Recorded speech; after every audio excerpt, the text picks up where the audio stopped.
Last regular season press conference, so we were able to actually have a real practice yesterday for the first time in 2 weeks, where we could really work at being better as a Michigan basketball team.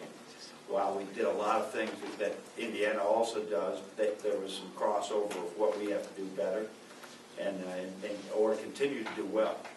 And so it was good practice, and we had weights, we had film, everything. Now we got to shorten this up today. The whole idea is keep people fresh as we go down this road, because we're going to have to really play well. Indiana is probably, they're like Purdue as far as their quickness, and they can get 2 feet in the paint like crazy, and that's hard to stop given today's rules. So we got to make sure we keep them out of there. And of course, you have Yogi Ferrell, was terrific in the last game, because he is a really good player. So Will Sheehy's playing very well right now as well, and all their young guys have now 30 games under their belt.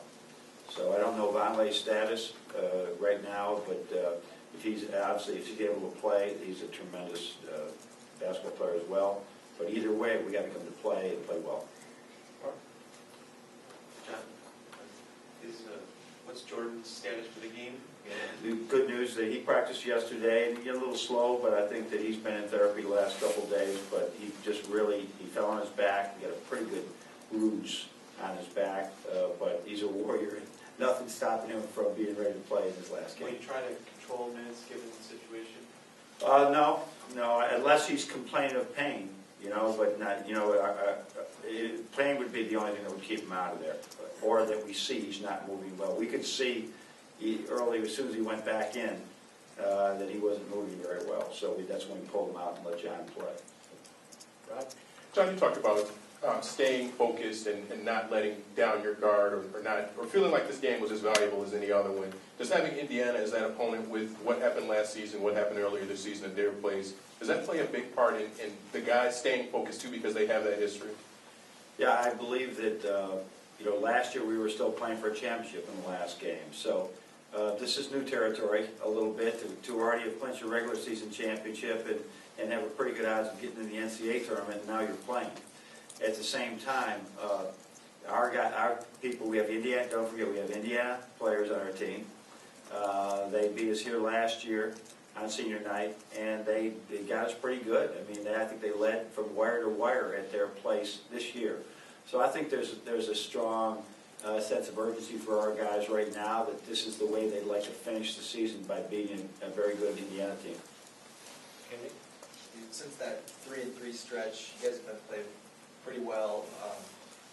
What do you think these last couple of weeks has done to kind of get you guys in the right place heading into the postseason? Well, first of all, I think 3-3 in this league is not so bad. If you were 0-6, then that would be cause for concern. Where did you play? Who were you playing? I think one of those losses to the RPI number 4, Wisconsin. But the schedule changed a little bit as well because of that. But we've had some good fortune at Purdue, and then we've really played well in other games and shot the ball particularly well. But our defense slowly has gotten better, and it's not like, wow, this is a defensive shutdown team. But we have gotten a little bit better, and just a couple a game could lead to transition baskets. Joe? Coach, last game, Noah Beilein sort of enabled them to play kind of a unique defense on the pick and roll. Does your preparation differ considering whether he'll be active or whether he'll be inactive? No, because you know what? He's got the athleticism for them to play small and do some of the things they do. Let him guard perimeter guards. So now the way they're playing right now, they're playing very small. Not small. By that I mean a whole bunch of 6'5" to 6'6" guys, all playing at one time around Yogi. So that allows them to do the same things. Beilein is one of the few big kids in this league that can go out on the perimeter and hold his own. I mean, he's an anomaly that way. But now that he's not playing, Hollowell will do some of that. They'll still have that capacity to play us differently and switch a ton of screens.